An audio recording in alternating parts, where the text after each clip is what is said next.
Welcome back. In today's tutorial we'll learn about move and scale tool. So like whenever you will design for any of the thing in Figma, let's say you are designing a poster or let's say you are designing a interface for mobile or website, the most basic tools that you will use in everything is move and scale tool. So you should have a good knowledge about how to use move and scale tool. So for using the move and scale tool, on the top bar you can see on the left side there is a button. You can click this and you will get two options. It is move and scale. The shortcut for move is V and the shortcut for scale tool is K. So let's say I'll select move tool as of now.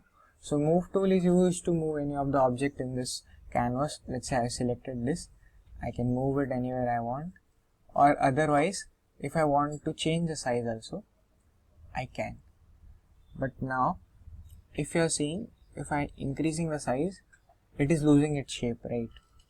Let's say I don't want the circle to lose its shape. What should I do?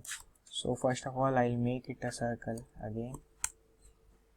Okay, so if I want it to be a circle, so what I will do is I'll click on K, which is the scale tool.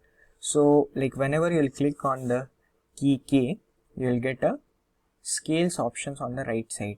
So here we have different types of features. So first one is like how much you want to scale. Let's say if I'll click on the drop down menu, I'll get different options. If I'll select on 0.75x, it will reduce the size to 0.75x. Let's say I want to make it 10x, the size will get 10x. So as of now I will keep it 1x. Or if you don't want to use this option, you can simply drag on the screen and you can get the desired size that you want.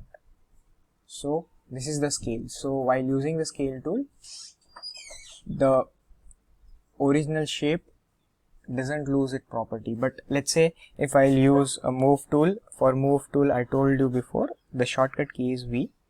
I'll click V, and now if I'm changing, it changes the shape also. If I'll make it small, the shape is getting shrunk. If I'm making it big, it is getting bigger. So for this thing, scale is used. Let's say one more option, that is like on frames we'll try. So let's say if I am using the move tool right now, you can see if I am dragging it here, the shapes are also moving it. If I'm making it big or small, you can see it is changing, right? And let's say if I'll do the same thing, I'll click K and I'll scale it down. So now the stars are not moving, stars are on the same place. So what is happening right now is, if you can see the size right now, it's 74 into 90.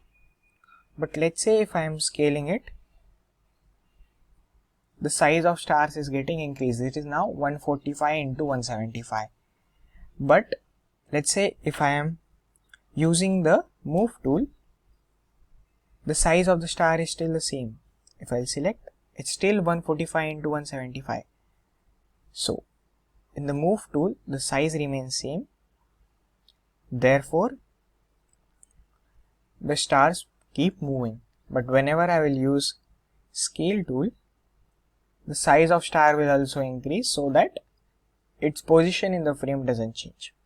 So this is a basic difference between like using move and scale tool.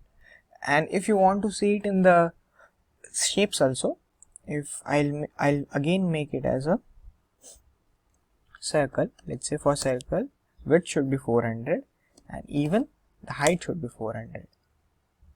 I'll just make it 400 into 400. So if I'll scale it, so as of now you can see the stroke, I'll make it 10. It's 10 right now. If I'll use a move tool, the stroke doesn't change, right? You can see here, right? If I'm changing the shape, the stroke is not changing. But let's say I'll again make it as a circle. If I am using the scale tool, okay, now we'll see. Now you can see the stroke size has been increased. So this is the basic difference between the move and the scale tool. Again, like it's really important to know the shortcuts for move and scale tool. So I'll repeat again. The shortcut for move is V and the shortcut for scale is K. I hope so you understand. Thank you.